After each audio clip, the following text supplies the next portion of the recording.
আসসালামু আলাইকুম রহমতুল্লাহি বারাকাতু। আমি মুস্তাফিজুর রহমান চৌধুরী তানভীর, প্রাক্তন ছাত্র সংসদের president, York college the city university of new York.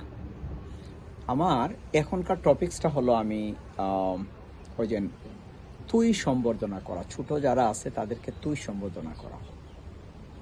তো দেখেন, এক সময় আমি অনেক বছর আগে, আজ থেকে 13 years back, I was a senior manager. আমি কগনিজেন্টের সিনিয়র ম্যানেজার ছিলাম।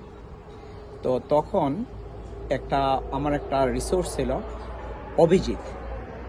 তো ও কলকাতা থেকে আসা, তো আমার বাসায় আসছে। তো আমার বাচ্চার একটার বয়স মনে হয় 4 বছর, আর একটা বছর 3 বছর, বা অথবা 3 বছর আর 2 বছর, এইভাবে না, 4 বছর আর 3 বছর, এইভাবেই 15 মান্থসের ডিফারেন্ট।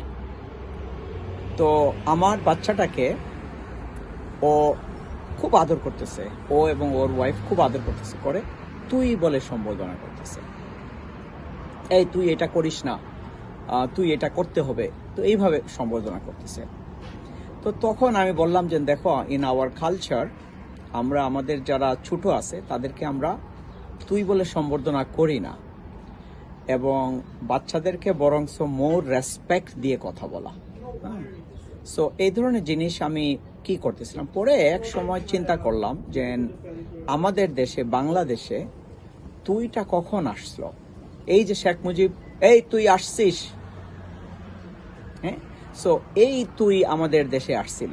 হ্যাঁ, আদারওয়াইজ তুইটা হলো একটা মানে আমাদের কালচারে, স্পেশালি বাংলাদেশের কালচারে, তুইটা ছিল একটা ডিসরেসপেক্টফুল সম্বোধনা। সো আমি মনে করি যে এই যে কালচারাল রিফর্ম যেটা হবে, একটা ছোট বেবি ধরেন কয়েক মাসের, 1 মাসের, 1 দিনের, হোয়াটএভার, আপনি ওকে যদি আপনি বলে সম্বোধনা করেন, what's wrong with that, right?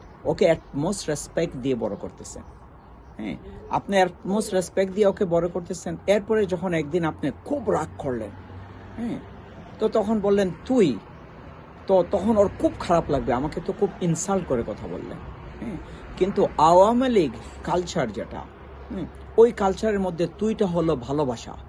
হ্যাঁ, তুইটা হলো ওই ধরনের, কি বুঝছেন? তো আপনি যখন, এবং এইটা আমাদের দেশের, ডাজন্ট ম্যাটার মুসলমান হন, হিন্দু হন, খ্রিস্টান হন, বুদ্ধ হন, আমরা সবাই বাংলাদেশি। আমাদের মধ্যে গুড একটা বিহেভিয়ার ছিল বিকজ অফ দ্য কালচার। আমাদের যে এনভায়রনমেন্টটাই এইভাবে ছিল। কিন্তু ওই যে ইন্ডিয়ার দাদাবাবুরা আর ওই যে আওয়ামী লীগাররা যখন বাংলাদেশে, ইন্ডিয়াতে গেছিল, এই তুইটা শিখে আসছিল, আর শেখ মুজিব ওইটাকে ইন্ট্রোডিউস করে দিছিল। সো এখন কালচারাল রিফর্মসের সময়, হ্যাঁ, আমরা যখনই কেউ তুই বলবে, তখন মনে রাখবেন যে ওইটা আওয়ামী লীগার। হ্যাঁ, ডাজন্ট ম্যাটার কাজিন, আপনি আমাকে তুই বলে কেন বলবেন? তুমি বলে বলেন, আপনি বলে বলেন, what's wrong with you? So similarly এই যে কালচার, বাবা বলেন, কাজিন বলেন, ফ্রেন্ড বলেন, হ্যাঁ, আপনারা খুব ক্লোজ যদি মনে করেন, আপনি আদর করে তুমি বলেন। আপনি যদি না বলতে পারেন বা কি হয়, তুমি বলেন, right? So then this kinds of niceness, of the sweetness of the culture will come back.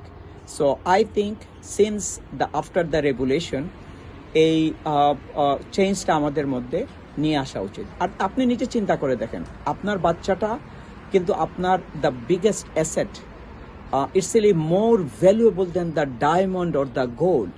So তাকে আপনি বেস্ট অফ দ্য বেস্ট শিক্ষা দিবেন। So best of the best আপনি শিক্ষা দিবেন কিভাবে? আপনি ওকে তুই বলে সম্বোধনা করেন। হ্যাঁ, তো ওইটা বেস্ট অফ দ্য বেস্ট হবে কিভাবে? একদম প্যারেন্টসের বাড়িতেই তুই জানে, তুই শিখে। হ্যাঁ, তারপরে আবার ওই যে ফ্রেন্ড সার্কেলে ওয়াই তুই। আমরা যখন কলিগ, বাংলাদেশি কলিগ যারা আছি, আমরা ছোট বড় সবাইকে তুই, অথবা তুই না বলে তুমি অথবা আপনি বলি। সবাই কলিগ, সবাই professionals. So this is something that I thought I should really share with all of you. সালাম বাংলাদেশ, সালাম ছাত্র সমাজ, তোমরা আমাদের ভবিষ্যৎ।